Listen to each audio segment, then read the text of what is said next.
Dragon is the most important character in the entire series of One Piece.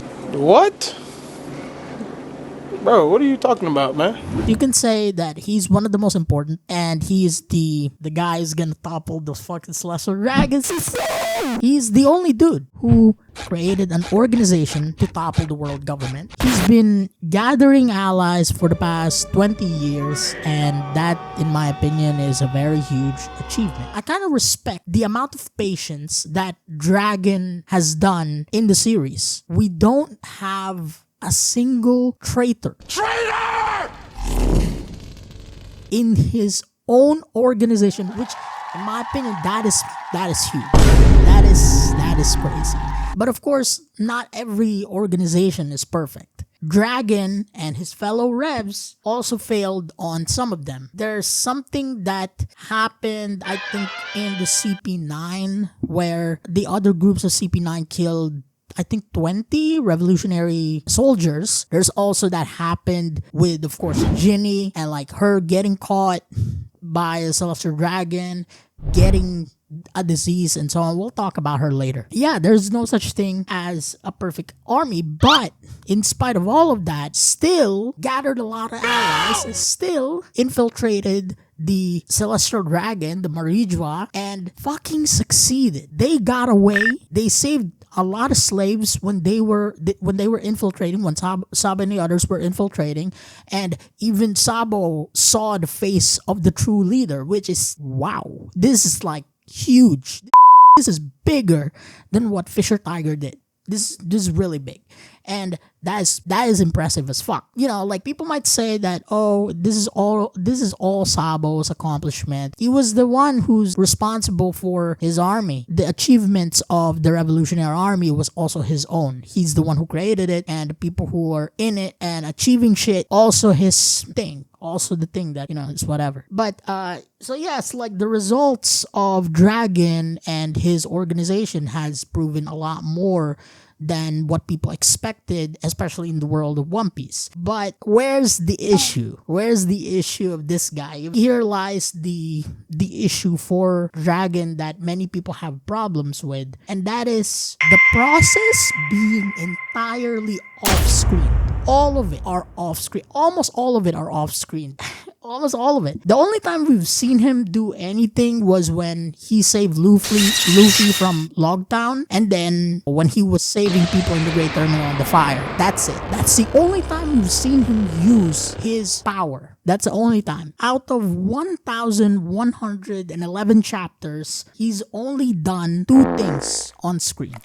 2 things. And the sad part about this is that I'm not, like I said, I'm not denying the fucking results that the Revolutionary and Dragon achieved, but we really just have to assume some of the parts because, you know, seeing is believing, right? We've never seen him plan. We've never seen him strategize on how to take this and this in island to island. We've never have a showcase of Dragon's leadership. I think the last time we've seen like some sort of strategy, you can say, I don't know if it's strategy or you can call it, was when they were planning to get rid of the food of the Celestial Dragon. They're trying to take it like a siege, right? And this is like the first time we've seen Dragon and Co. to have this strategy going on. But the sad thing is, I wish we could have seen that before they infiltrated the Marijua. I wish we could have seen Dragon in action and leading them and so on. But the problem is that like there's nothing. It was off screen. Like I said, a lot of fucking assumptions that we have to do in order for us to,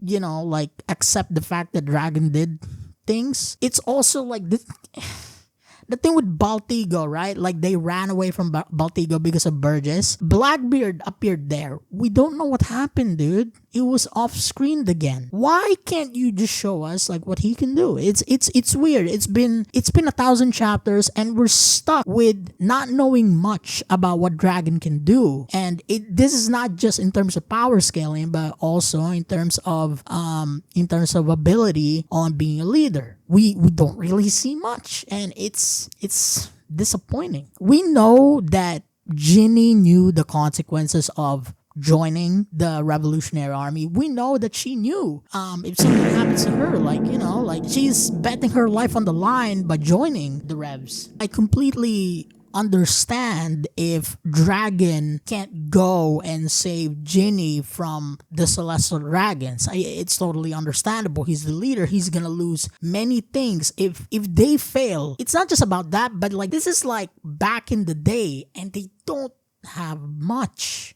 They started on nothing. Dragon started on nothing, and he's still trying to accumulate like a lot of recruits, a lot of money, funds. If he fails, if Dragon fails, there's just nothing left. And so like he's such an important piece of the board in terms of fighting the celestial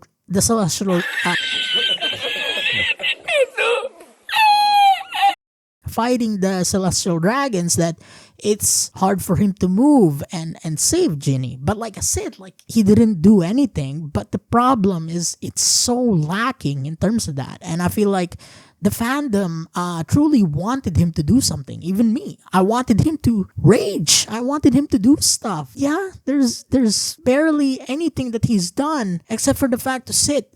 Like I said, all of the things that we've known about him, some of it are just assumptions. And now here's the thing. There is another character. There is another character who was similar to him. And he barely appears in every arc. I think you know who I'm talking about. It's Shanks, okay? It's Shanks. The difference between Shanks and Dragon, though, is that when we see Shanks, whenever he appears on screen, whenever he's in the chapter, the impact is huge. It's huge. Whether he goes hockey and conquers hockey, whether he goes one-shotting people, seeing the future, it's insane what he can do. Stopping a war, stopping Blackbeard. Even though Blackbeard has 2 devil fruits, he can go in and stop the war by himself. This is with Akainu, with Aokiji, with like all the Navy admirals. This is with Sengoku and Garp. He stopped that. Him and his boys stopped that. And that's the impact whenever this guy appears. Is crazy. It's just insane. It's insane. Even though he appears so fewer than Dragon. By the way, 33. Dragon appeared in 33 chapters, much more than Shanks, who appeared 23. And that is crazy. What? How? Every time he shows up, there's substance. There's lore, there's information, there's intrigue, there's mystique, there's mystery, and you wanted him to do shit. Like, it's insanity. I love Shanks. And this is why, like, Dragon lacks like a showcase. Kinda done with his hype. I don't think people are hyped to see him do stuff, at least anymore. Many people are still believing on Dragon appearing on Egghead. Maybe we'll get him, but I'm not holding my breath. I don't think he's gonna show up. Because I thought he was gonna show up way early. If he's gonna show up now, I just wish he shows up and we see his power, showcase the power of Monkey D. Dragon, why he's the most wanted man in the world. Give us proof that he deserves that title.